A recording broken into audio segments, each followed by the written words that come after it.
6h30 ce matin, le maire de Koumak et le garde champêtre entament leur tournée.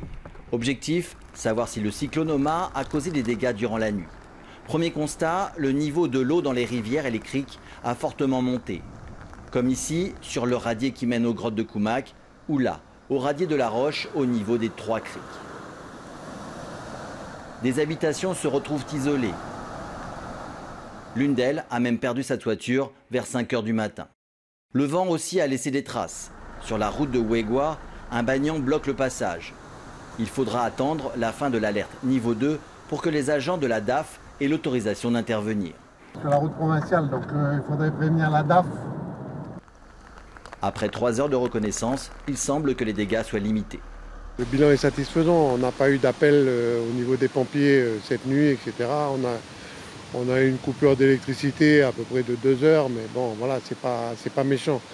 Le problème, c'est que j'ai l'impression que ça va durer encore toute la journée. Rajoutez à cela une forte marée et la rivière Koumak déborde sur la route à la sortie nord du village. Les pompiers sont obligés de fermer la zone. Et malgré les conditions difficiles, ils commencent à dégager les lignes téléphoniques. De nombreux automobilistes ne respectent pas l'interdiction de circuler. Confinés depuis plus de 24 heures, les habitants sortent de chez eux. Ces jeunes de la tribu de Wanap vont même jusqu'à pêcher. Oui, c'est mieux que la sauce. Pourquoi c'est mieux? Que le poisson il sort.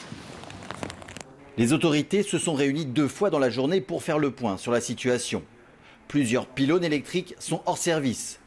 Les plus gros risques dans les prochaines heures sont donc des coupures d'électricité et aussi d'eau. Les habitants de Koumak et du Nord vont devoir passer une seconde nuit dans le vent et la pluie. L'alerte niveau 2 ne sera pas levée avant demain.